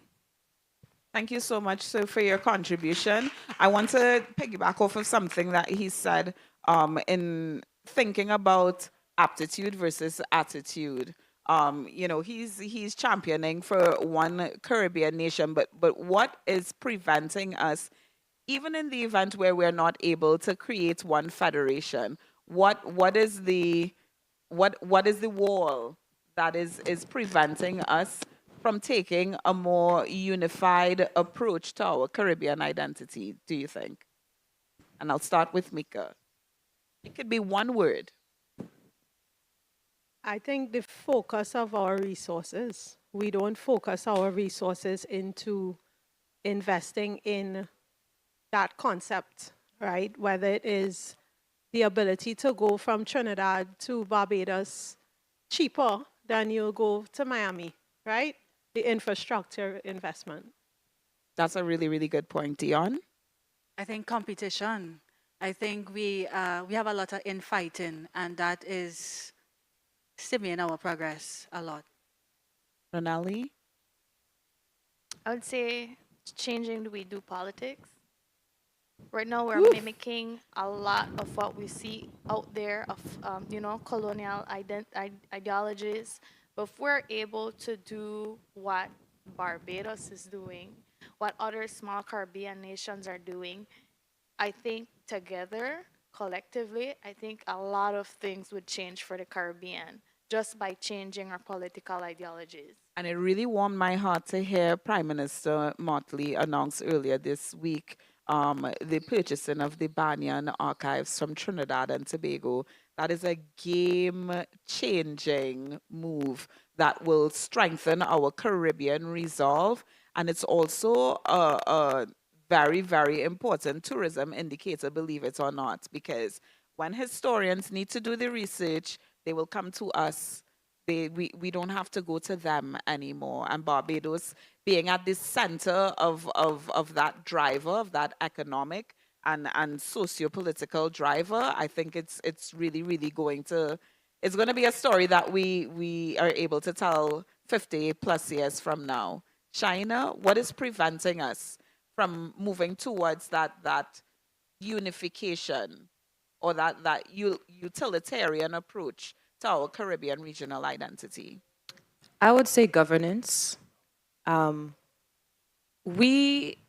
think it is a beautiful thing for us to retain our individual Caribbean country identity because we are not a monolith, just like Africa is not a monolith. And even before colonial powers divided the continent into 54 countries, there were tribes that were very different in each region. You had the Dahomey, you had the Susu. There's just so many different microcosms of people and ecosystems that we cannot just assume that we all want to be one thing because we have different ideas, we have different ways of seeing things. Even in Christianity, we have all types of denominations. So religion itself, we see that people think differently and it should be okay to think differently. However, as a region, thinking about socio-political and economic power, I think governance is where we are really blocked because we don't do governance well for ourselves as countries, and then we don't do governance well as collaborators in a region, right? And maybe it's ego, maybe it's knowledge and know-how, and there's a gap there. But I would say that governance is probably the key piece that is preventing us from being able to act collectively as a region. Yeah, and governance is a direct shaper of policy. So, and that's another conversation, hopefully in another panel that we have at the next CARIFEST iteration. But for right now, as we close, we started with the idea of glow up. And it wasn't just about the glitter of personal success, but it was the deeper radiance that comes when Caribbean creativity travels, speaks, and reshapes the world beyond our borders. And I think what we've witnessed today is exactly that. Four incredible voices and visions stepping boldly into the light, carrying both memory and possibility. And I think our panelists today have reminded us that a brand is not just a logo or a campaign, it's also a living archive. And I wish that the previous screen was up from the last presentation, because the three words in yellow, there was disruption, there was identity, and there was legacy. And I think those are three very, very important markers, because that is the story that sits in the rhythm of a drum line, or in the cut of a garment, or in the song of patois that Renali spoke about earlier, in the speculative dream of a Caribbean built technology. It is bravado and quiet power all at once.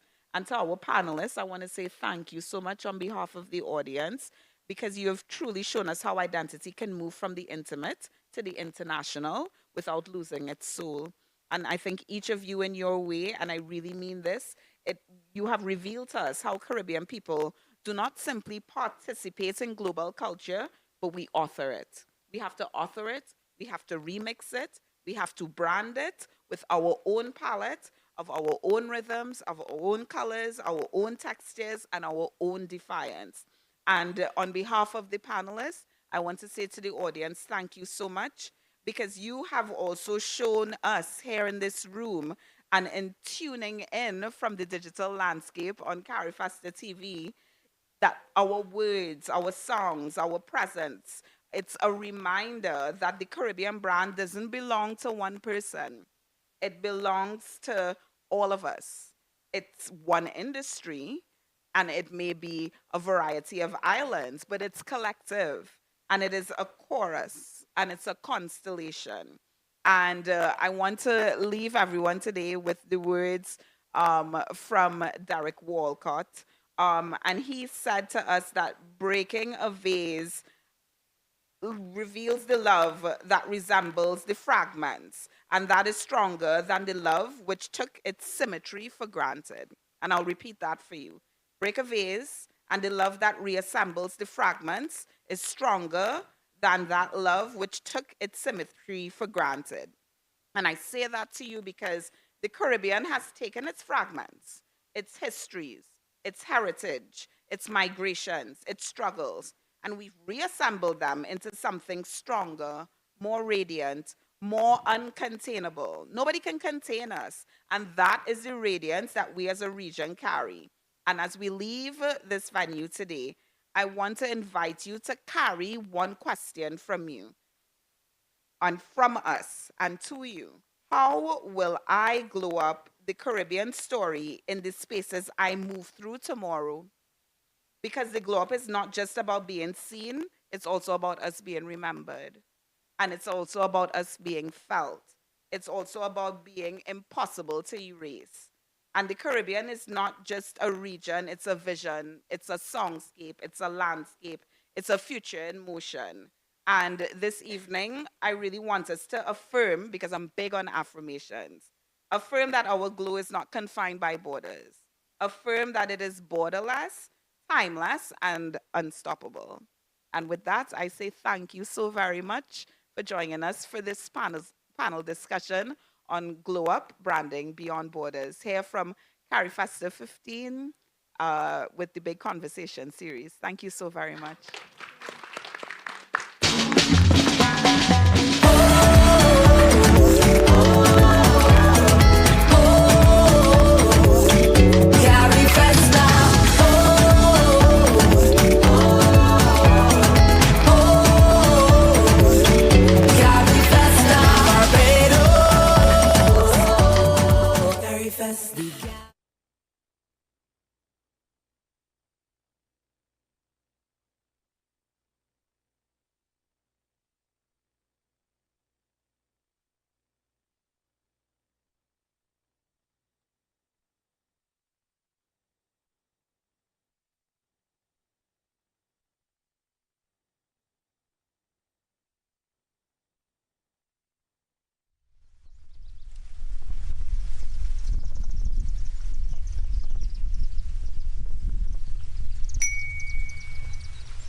play a part in increasing your public safety. Jamaica Eye is part of an island-wide network of camera surveillance systems designed to increase the safety of you, our citizens. If you have a camera system outside your home or office facing a public space, log on to jamaicaeye.gov.jm today. Jamaica Eye, we're all connected. The Ministry of National Security, creating a safer and prosperous Jamaica. We want a piece for Jamaica. Yo, what are you? Oh, man, none of that. No, brother, no, man. Mash up that, man. You see you ever play ref? Dirty game, yeah, but I like a bad game. No, I said, person, you come from, brother, I want to live good, man. I want to live good, brethren. No shake on, I can play a little bad, brethren. Really have to shake on? Yeah, man, and no badness, brethren. Just live good, man. Come together as one and make the violence done.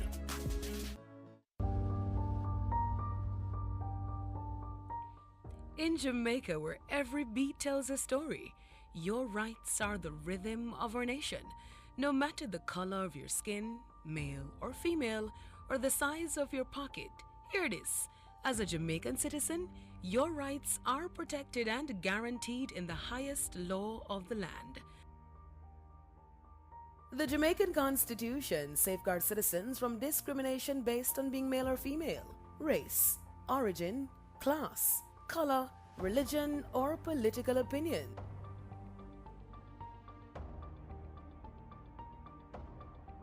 For more information about your rights, please contact the Ministry of Legal and Constitutional Affairs at 876-619-7846 or 876-618-5609 or visit our website at mlca.gov.jm.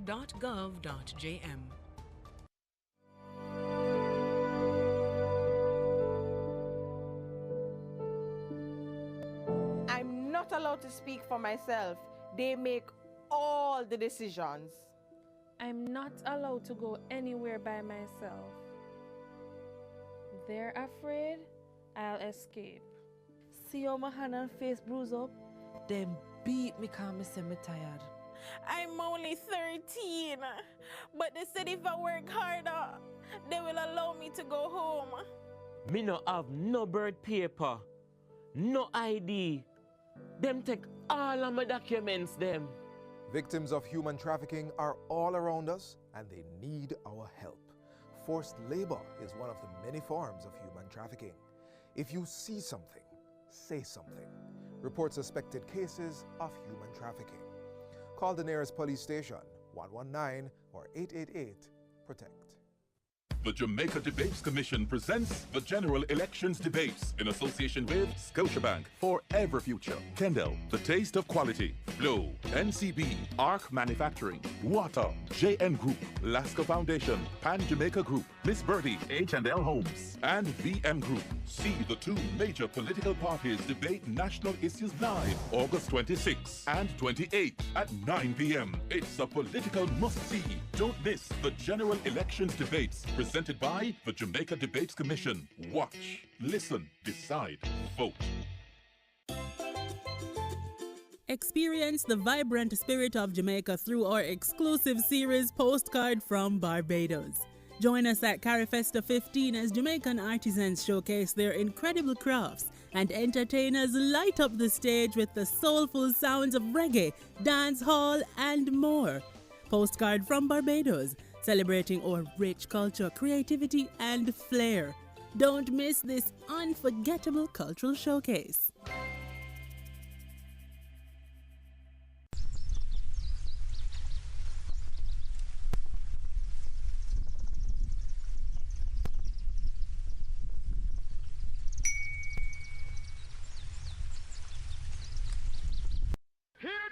In case of an earthquake and the place starts shaking. Drop, cover, and hold on. Drop, cover, and hold on. In case of an earthquake, there's a few tips that can keep you from harm. In case of an earthquake, you gotta stay calm. Move away from doors, windows, and things that can fall. Try not to use steps or elevators at all. drop. Protect your head on your face. Don't go running all over the place. Cover under a bed or a table. Against a wall that's firm and stable. Hold on. You must hold on. Don't panic. Stay calm. Don't move until the shaking stops. Here it is. Drop, cover, and hold and hold on in case of an earthquake. Drop, cover, and hold on. Learn how to protect yourself during an earthquake. Log on to weready.org. That's weready.org for more information. The following is brought to you by the Office of the Prime Minister. To fight crime and violence in your country, your government has invested over $9.7 billion into national security systems. This includes the construction and renovation of dozens of police stations, the acquisition of critical security equipment such as patrol vessels and police vehicles, the recruitment and training of more police officers, and the build-out of the Jamaica Defense Force. Your government is investing in your safety. We are building Jamaica. The proceeding was brought to you by the Office of the Prime Minister. Cook it up and make we steam it. Fresh so me need it, tilapia a real fish. Cook it up and make we roast it. Farm fresh so me need it, tilapia a real fish. Grow smart at the best part. Food for thought so me have to eat smart.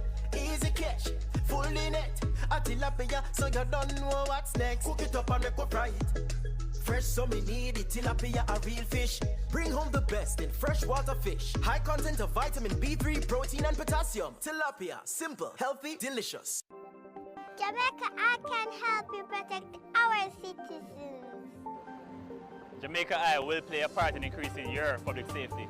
Jamaica Eye is part of an island-wide network of camera surveillance systems designed to increase the safety of you, our citizens. If you have a camera system outside your home or office facing a public space, log on to jamaicaeye.gov.jm today. Jamaica Eye, we're all connected. The Ministry of National Security, creating a safer and prosperous Jamaica.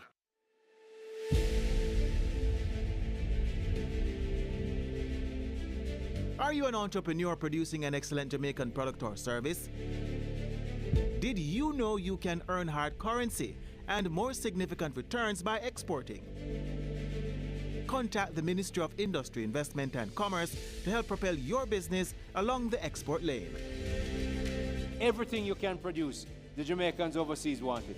We're not going to get rich by just bringing down the debt. We're going to get rich by exporting a lot more. So grow exports. Create job opportunities, drive economic growth through exports to make Jamaica a richer and much more prosperous country.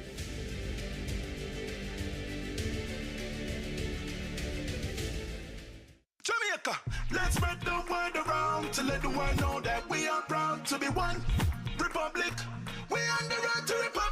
Well then, let's propel we nation moving forward in a new direction. True independence, that's the projection. No more dependency, it's the best plan. Yes, we know what's best for us, cause we want we country prosperous. So make we just pull together as the general public while on the road to republic. Jamaica, let's spread the word around to let the world know that we are proud to be one republic. We on the road to republic. A message from the Ministry of Legal and Constitutional Affairs. We on the road to republic.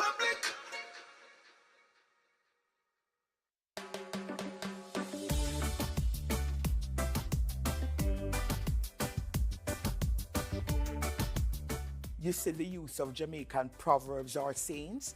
They play an important role in communicating messages by Jamaicans, you know. Yes, man. They are often injected into everyday conversations, and they are very handy when one needs to summarize an emotion or a particular situation, you know, getting right to the point in the only way that Jamaicans can. Yeah, man. And there is always a proverb or a saying to match whatever emotion or situation there is. Now, these proverbs or sayings are influenced by our multicultural ancestry, namely that of the African and English ancestry.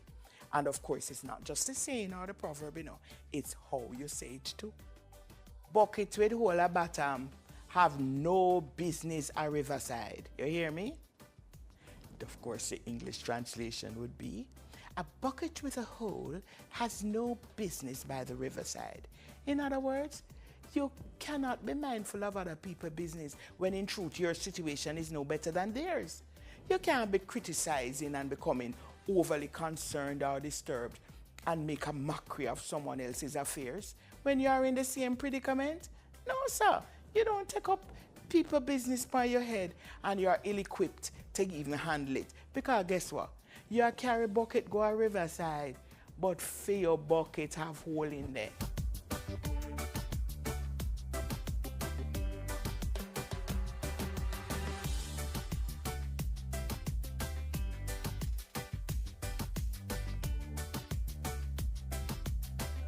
There is so much truth and wisdom in our good old Jamaican proverbs. So we need to claim our heritage, know our culture, get to know we Jamaican proverb them, and use them when we really need to.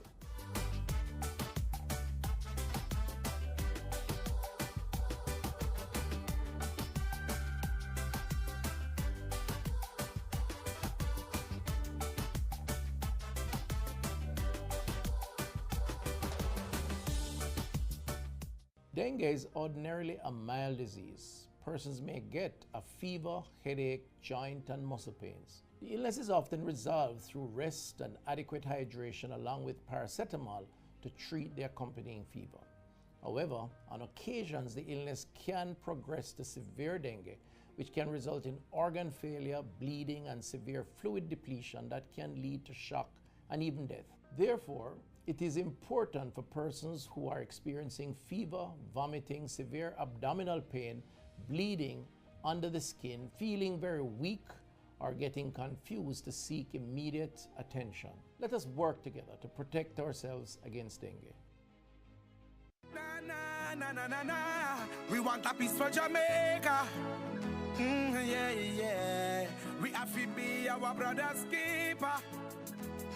Yeah, yeah, yeah.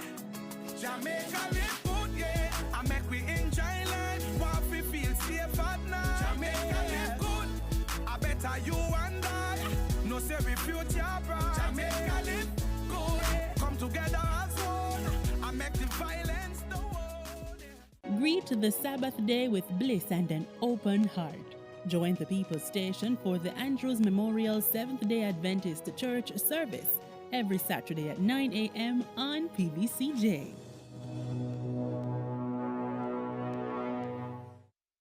The following is brought to you by the Office of the Prime Minister. Jamaica is changing right before our very eyes.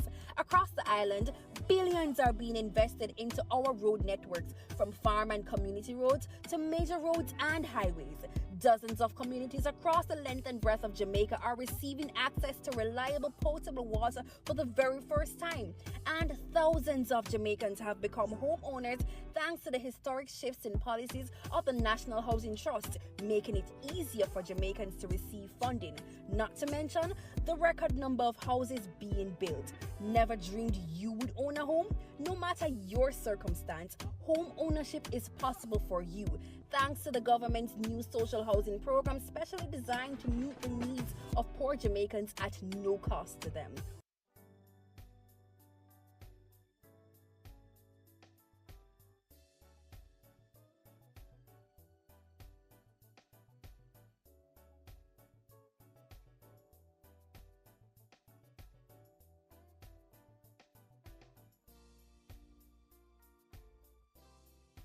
These videos are intended to be used to complement the instruction of this subject, by classroom teachers as a teaching aid, by independent learners as a review tool, to enhance and improve the understanding of these topics, resulting in improved performance in CSEC examinations.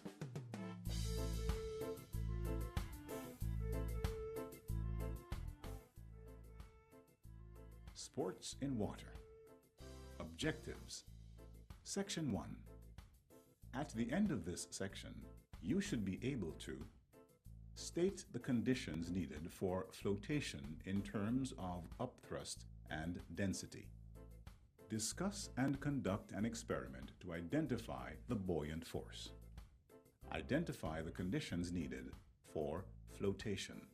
It is a matter of common experience that bodies appear lighter when immersed in water or in any other liquid. While dipping up water using a mug, we notice that it suddenly appears heavier as soon as it comes above the water surface.